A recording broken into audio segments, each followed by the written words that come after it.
Hey everyone, Fire here, and today we're going to be talking about the hidden mechanics of Harvest. So each seed spawns approximately 1 to 3 monsters, and there are some exceptions where some seeds spawn a lot more. By default, only 1 monster per seed is actually eligible to drop Lifeforce. So even though it will spawn multiple monsters, by default, on 0% pack size, only 1 monster can actually drop Lifeforce, and that means that the total amount of monsters spawned does not appear to have any kind of correlation with the amount of Lifeforce that you drop. Now, for those of you who aren't aware, the color of the names over here on a plot indicate what tier the seed is. And you can see that the bright white or the very light blue coloring indicates a tier 3 seed, just a normal white indicates tier 2, and then these grayed out names indicate a tier 1. Tier 1 seeds have approximately a 2% chance to drop 5 to 10 life force with an average of 8 life force. Tier 2 seeds have a 6% chance to drop 13 to 27 life force with an average of around 17. And then tier 3 seeds are guaranteed to drop life force every time. They drop 38 to 59 life force, and they appear to average out at around 47 life force. Now, Packsize works in a way that you probably wouldn't expect. For tier 3 seeds, it appears to either allocate 1 additional monster per seed as being eligible for a life force drop, or it spawns an additional monster that is eligible to drop life force. We're not 100% sure. It would take an insane amount of testing to actually figure out what is happening here, but we can be sure that it's one of the two. As for tier 1 and 2 seeds, it does appear to be dramatically increasing the chance for monsters to drop life force, but we're not sure whether it's kind of the behavior above where it's generating an additional life force eligible monster, or it's simply just increasing the chance. Now, pack size does not scale proportionately across the tiers. When you look at tier 3 monsters, tier 3 seeds rather, one of the monsters is guaranteed to drop life force, and at around 40% pack size, you're getting an extra 20% life force drops. So this is about half of your pack size as chance to drop an additional set of life force. But if you look at tier 1 and 2 seeds, completely different behavior. Tier 2 seeds are gaining roughly triple the amount of life force drops off a 40% pack size, and tier 1 seeds are gaining roughly double the amount of life force drops. Now, the very interesting thing about all this is that at 40% pack size, you're roughly tripling the amount of life force that you get compared to running a map that has 0% pack size. And this means that scaling pack size is without a doubt one of the strongest, if not the strongest way to scale life force drops out of Harvest monsters.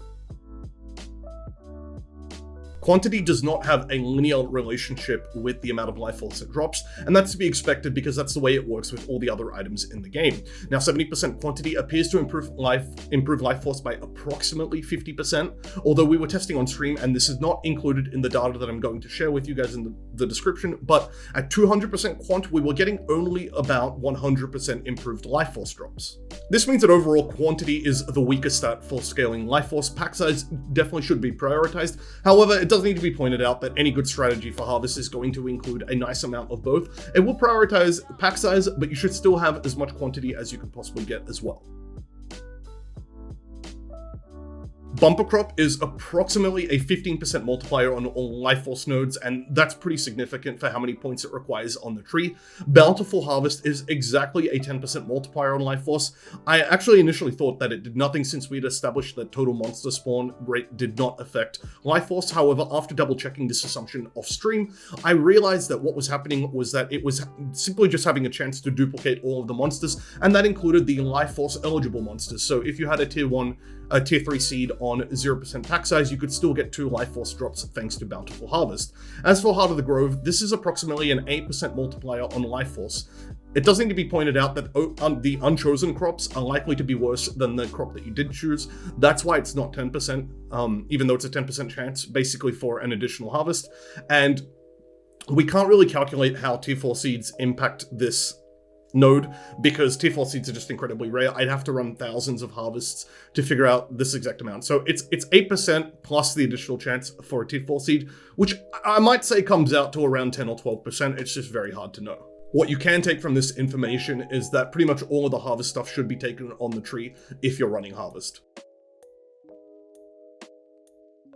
Now, due to all the information contained in this video, this means that the way to optimally engage with the harvest mechanic is to always prioritize plots that have the largest amount of rares. When the amount of rares in either plot are equal, you can simply prioritize Vivid, which is the yellow plots, over Wild, which is the purple plots, over Primal, which is blue. For pure harvest farming, you want to get the compass modifiers to guarantee the Sacred Grove on every map and also to duplicate Lifeforce. I think the blue and the purple ones are actually pretty cheap and are probably worth it over the yellow one given how expensive the yellow one is at the moment, but this might change in the future as the harvest Lifeforce prices are always fluctuating. Now, you want to run all of the Atlas nodes, as we already mentioned. I'm going to talk a little bit about Twist of Fate. So, Twist of Fate is a little node that allows you to randomize any rare corrupted maps. When it does this, it makes them unidentified. I know a lot of people thought this only happened with Val Temple, but it actually happens with every map that Twist of Fate works on.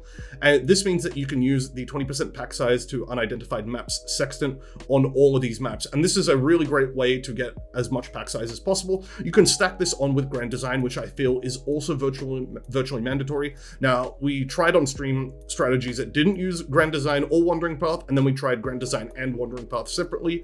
And it's pretty clear that Grand Design is absolutely the way to go. So you probably want to run either Twist of Fate, you want to run Twist of Fate and Grand Design simultaneously with the 20% pack size to unidentified maps. And if you're running Twist of Fate, it does need to be pointed out that you can't use Shaping the Valleys and you also can't guarantee Expedition. Now, because of this, when you are running pack size related strategies such as Harvest plus Expedition plus Eldritch Altars all at once, you need to swap out Twist of Fate with Shaping the Valleys, where you're running Fortune Favors the Brave. And the reason for this is that Expedition simply can't be forced onto a map otherwise. There's apparently no compass modifier for it, and your Scarabs are getting randomized. So if you're running Expedition Scarabs, then you're running Shaping the Valleys instead of Twist of Fate. We actually did one of these strategies on stream after gathering all this information. We were profiting just over 90C per map, and the maps are fairly quick, fairly easy. So if you're interested in that, I'll include all of the information in the description below, the Atlas tree, what we were running, etc. If you like this video, give me a like, comment, and subscribe, and I'll see you guys next time.